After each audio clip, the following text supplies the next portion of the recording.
tidak dipotong, ini akan tetap kerdil, buahnya pun kecil nanti. Karena nutrisi itu udah habis dimakan sama pucuk-pucuk yang ramai tadi gitu.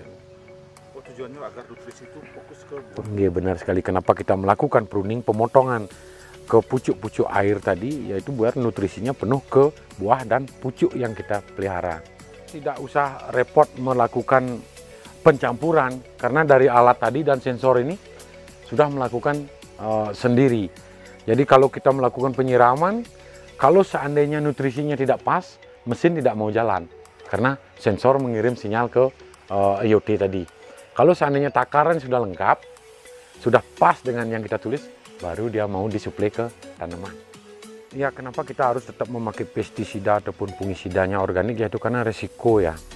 Jadi kita barang-barang seperti ini kan barang yang siap dikonsumsi, dimasaknya pun sekitar dimasak agar tetap fresh ya. Jadi itulah alasan kenapa kita memakai pestisidanya pun pestisida nabati.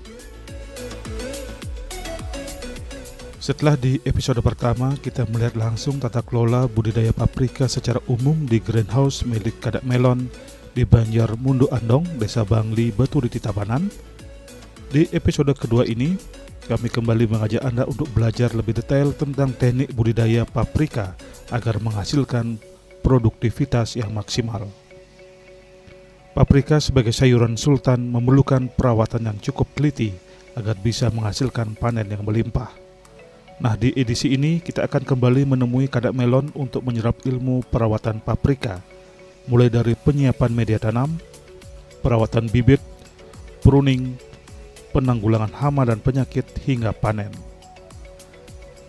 Paprika yang dirawat dengan baik akan menghasilkan panen yang melimpah, yang tentunya akan sangat berdampak positif terhadap pendapatan petani, mengingat harga paprika di pasaran sangat tinggi di atas rata-rata sayuran biasa.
Jadi media tanam yang kita pakai di sini adalah sekam bakar, arang sekam ya, seperti ini. Cukup arang sekam saja, karena nanti nutrisi akan kita alirkan sesuai dengan penjadwalan penyiraman yang kita lakukan. Nah, ini semua arang sekam. Ada unsur tanah? Nah, ada sama sekali. Kita tidak memakai tanah, kompos pun tidak. Semua murni arang sekam. Nanti nutrisi diperoleh dari mana? Nutrisi kita alirkan, kita punya smart farming, smart system ya.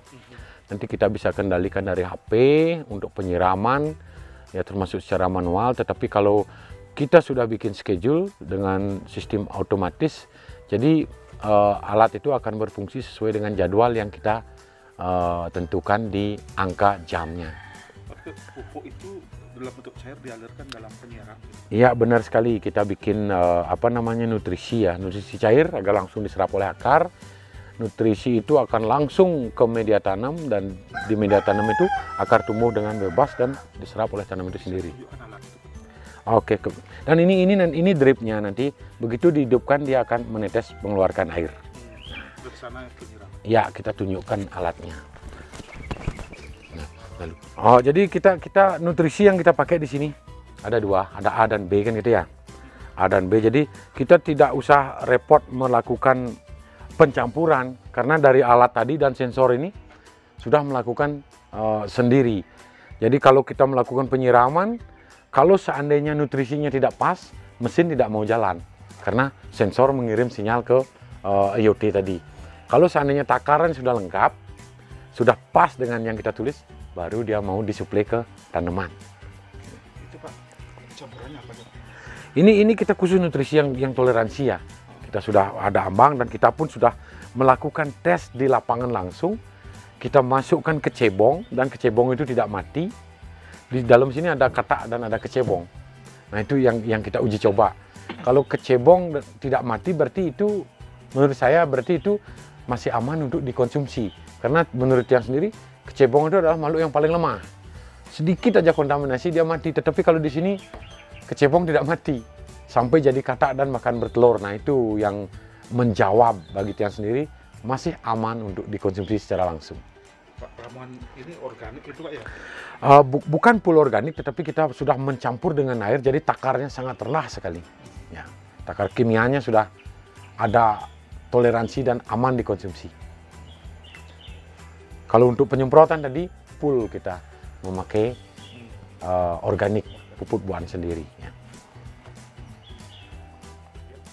Oke, jadi saat ini kita memulai perawatan rutin di mana kita harus melakukan wiwil atau pruning, di mana pucuk-pucuk yang tidak diperlukan kita harus potong, termasuk bunganya pun yang tidak diperlukan kita juga harus potong. Nah di sini kita harus juga agar cabai, agar paprika tidak roboh, kita melakukan lilit.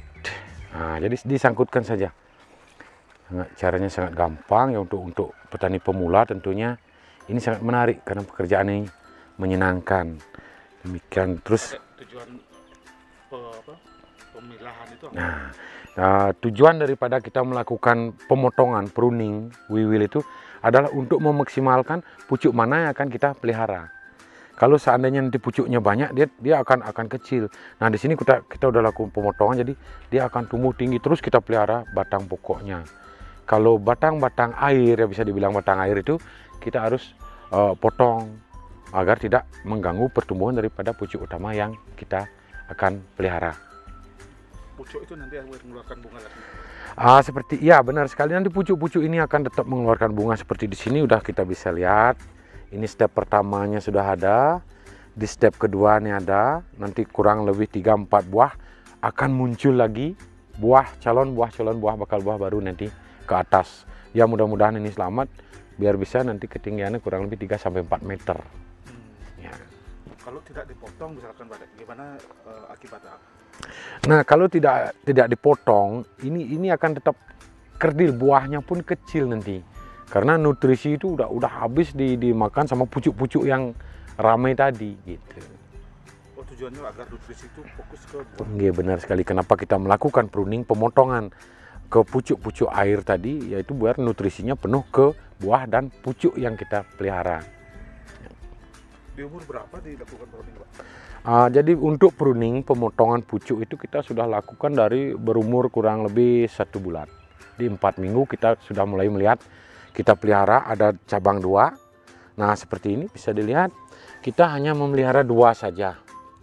Di sini kita sudah melakukan pemotongan.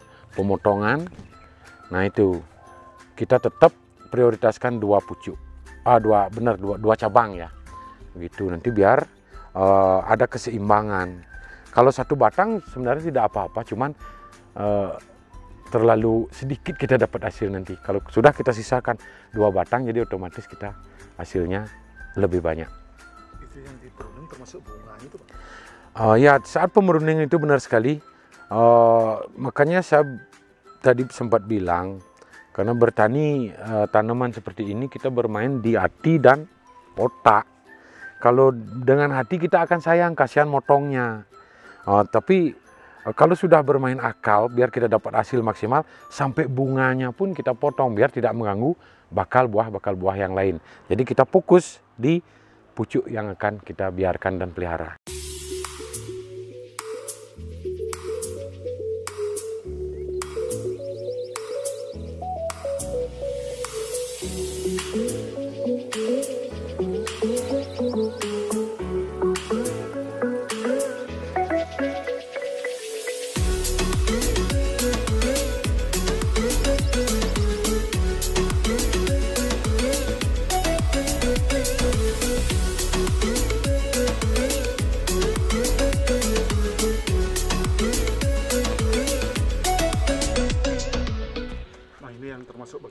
Nah ini yang akan kita pelihara, kan ini kita besar ya.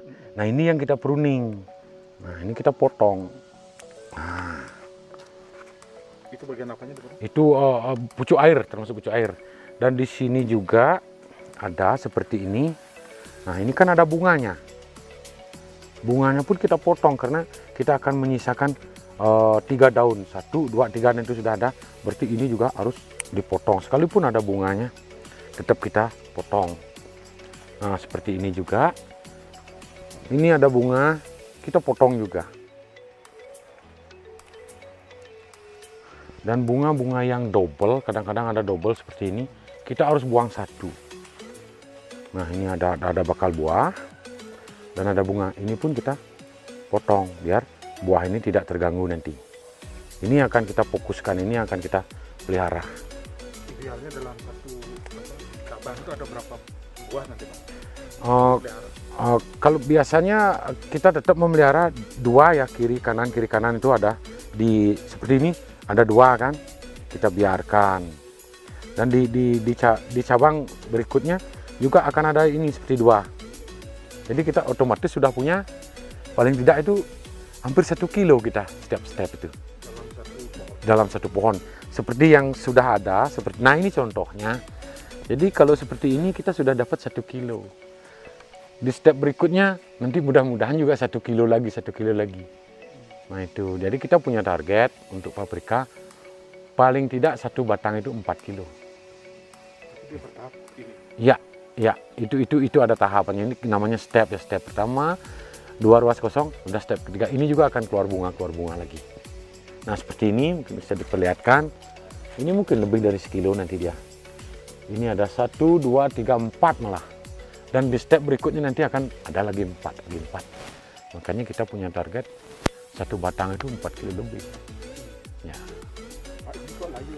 Nah ini juga kendala kita kadang-kadang di cuaca ya. Ada beberapa yang mengalami busuk batang seperti ini. Tetapi karena perawatan kita alami, kita biarkan dan nanti kita akan ganti dengan komoditas yang lain ataupun yang sama, kita tanam lagi. Nah ini sering permasalahan seperti ini. Jadi sementara waktu kita biarkan saja. Begitu nanti ada bibit, kita taruh biar tidak ada kekosongan. Karena kita melakukan penyiramannya kan kontinu, biar nutrisi itu, pupuk itu tidak terbuang. Gitu. Biasanya trip ya, trip seperti ini daunnya keriting, seperti ini juga bisa dilihat ini daunnya keriting. Tetapi kita tetap melakukan penanggulangan dengan sistem natural, yaitu kita bikin ramuan. Terus kalau untuk pestisida, jujur aja kita tidak memakai pestisida sama sekali di dalam. Ini contohnya daun-daun dimakan ulat. Dan beberapa buahnya pun ada juga yang bolong dimakan oleh ulat karena kita sama sekali tidak memakai pestisida kimia. Penanggulangan dengan pestisida alami tetap kita bikin. Tetapi yang namanya herbal tidak begitu kuat ya seperti kimia. Jadi tetap kita berusaha dengan interval penyemprotan kurang lebih 4 hari sekali untuk penanganan hama. Apalagi Pak selain trip ini? Itu aja sih untuk di dalam trip sama. Gitu nggak mungkin ada Pak? Oh jamur, oh ya jamur ya. Seperti ini misalnya ada daun yang terinfeksi jamur ya. Dan ini pun kita melakukan penyemprotannya dengan alami, contohnya empon-pon. Seperti itu, empon-pon itu kita hancurkan, atau kita parut, atau kita blender, kemudian airnya kita pakai nyemprot. Nah ini penanganan jamur yang ada. Dan sekarang setelah kita melakukan penanganan seperti itu, daun-daun yang terinfeksi jamur itu berkurang. Nah mungkin ini yang lebih bagus, tidak terkena dia. Ya. Mungkin ada alasan khusus Pak pemilihan pestisida organik Pak, mungkin untuk kesehatan atau apa? Ya, kenapa kita harus tetap memakai pestisida ataupun fungisidanya organik, yaitu karena resiko ya. Jadi kita barang-barang seperti ini kan barang yang siap dikonsumsi. Dimasaknya pun sekitar dimasak agar tetap fresh ya. Jadi itulah alasan kenapa kita memakai pestisidanya pun pestisida nabati. Biar lebih aman begitu. Sangat betul sekali, pestisida nabati itu resikonya ke kita hampir ke pengkonsumsi ya, hampir tidak ada. Jadi disitulah alasannya kita memakai pestisida nabati. Jadi bisa yang jelaskan ya sahabat agrobisnis semuanya, Penyiraman yang kita lakukan bisa manual dan bisa otomatis. Kita memakai alat berupa IoT, di mana alat itu nanti bisa melakukan penyiraman dengan sendirinya. Bisa kita lihat langsung saja ke gininya, ke smartnya. Nah, seperti ini kita tunjukkan. Kita lihat di jadwal penyiraman ya.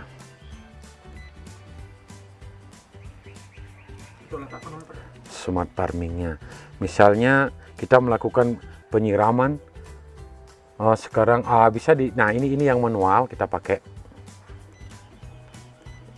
Kita tinggal pencet saja start dan bisa dilihat air yang ada di media ini sudah menetes dia. Ya, ini bisa dilihat. Jadi air ini sudah menetes. Begitu nanti mesinnya mati, air tidak menetes lagi karena di drip kita memakai sistem Neville. Besaran airnya bisa diatur. Ya, setiap penyiraman kita maksimal memakai 200 ml per polybag. Itu dengan waktu 200 detik. Nah, seperti ini. Itu bisa dikontrol dari HP ya, bisa kita kontrol dari HP. Nah, saat ini kita masih melakukan penyiraman secara manual. Dan kita mau mematikan ya, entar dulu. Itu kan masih nyala ya. Dan bisa juga lihat di sini nanti kita matikan. Udah mati, airnya juga mati.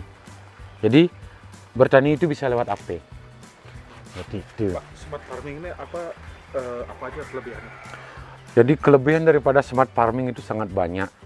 Kita tidak harus selalu mengontrol tanaman karena penyiraman sudah terjadwal dengan sendirinya. Nutrisi juga kita tidak perlu mengontrol karena di smart farming sudah diatur berapa keperluan daripada tanaman itu sudah kita atur sendiri. Jadi sangat mudah sekali dan sangat efisien waktu tentunya. Ini dikontrol dengan internet begitu Pak ya? Ya, jadi otomatis bertani seperti ini menggunakan IoT kita harus punya jaringan internet. Kalau sekarang jaringan internet kan sudah gampang didapat ya.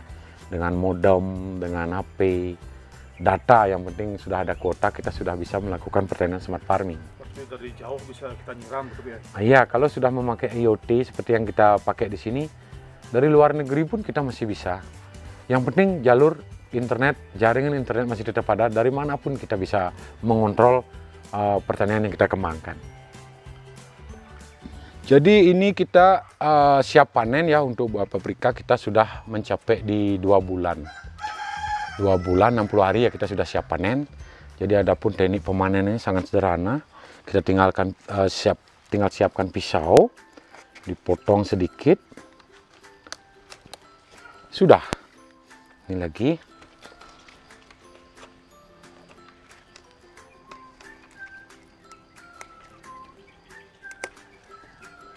Bisa dilihat hasilnya. Itu tanda-tanda dia udah masuk masa panen itu. Iya, ini udah mencapai warnanya 80%. Itu sudah siap panen. Merah sudah siap. Ya, merah seperti ini. Oh, kuning. Oke, kita lihat yang kuning. Kita panen yang kuning. Panen yang warnanya berbeda. Yang kuning. Tadi yang merah. Ini sempurna. Kuningnya. Nyebit.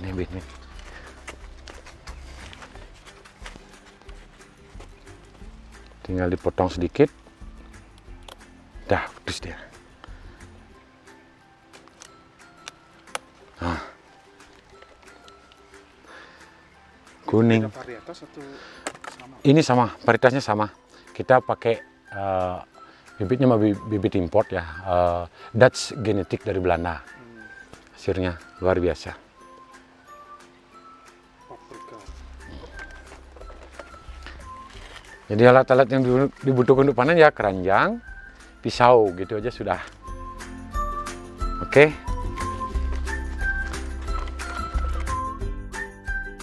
Bertani paprika masih memiliki peluang besar untuk dikembangkan oleh petani, mengingat harga jualnya yang tinggi dan belum banyak dibudidayakan. Ilmu yang dibagikan Bapak Kadek Melon diharapkan menjadi motivasi dan edukasi bagi petani di Bali untuk membudidayakan paprika yang pada akhirnya diharapkan bisa meningkatkan kesejahteraan petani.